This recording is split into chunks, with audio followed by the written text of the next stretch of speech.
Okay. So everyone should have their writing journals out. Okay?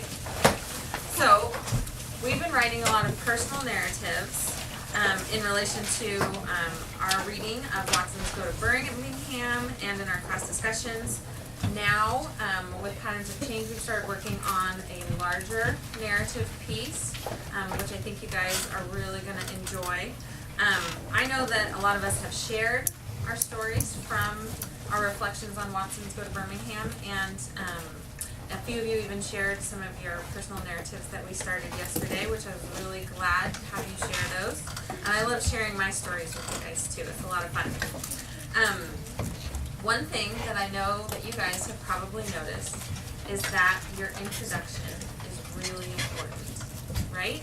That's where you grab your reader. It's important to engage your reader right from the start. Some pieces of writing start slow and quiet. Others might startle or excite the reader to attention or make them want to know more. When we as writers take time to carefully craft the opening sentences of our story, it can have a huge impact on the rest of our writing. So I want us to be really aware of that, and I'm going to show you guys a couple examples. So the lead can make or break your writing. When it works, the reader becomes sympathetic and friendly audience. When it doesn't, the reader may stop and never go beyond the first paragraph. We have to make sure that our reader is interested in what we have to say, right? So the right lead can really improve our story and communicate the message that we want to convey in our writing. We use different kinds of leads, selecting the right words for the right purpose. Today we're going to look at a couple leads that work well for the author's purpose. I want you guys to listen to these examples, and I want you to be on the lookout for leads that work well, and consider if one of these styles might work well for your writing. Okay, and some of these you guys might recognize, so let me know if you recognize them. So the first one is from a book called NBA Game Day by Joseph Layden and James Preller.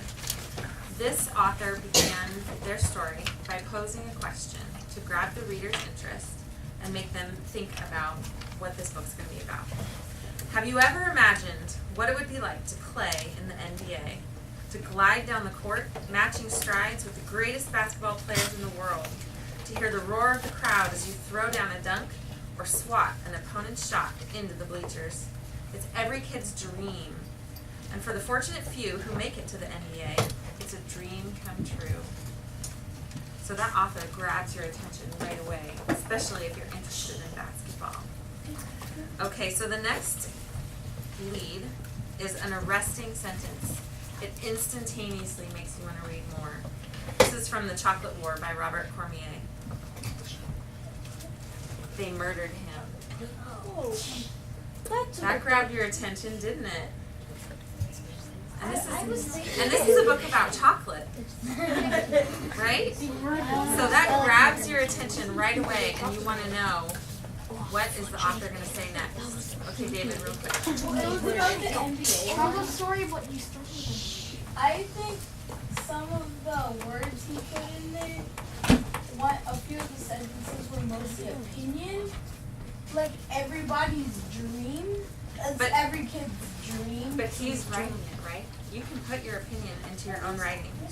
And if you enjoy basketball. Okay, hold on. I want to read you guys the rest of these examples. I have a question about the actual writing we're doing so far.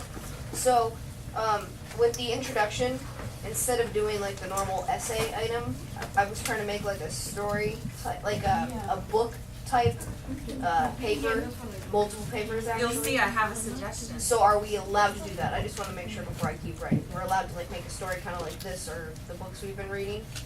Listen and Okay. Okay, so let me give you another example. This is from a poem called The Barn by the poet Abi. Your father has met with an accident. Well, that's a story. That means he's had an accident. What could it be? I want to know more.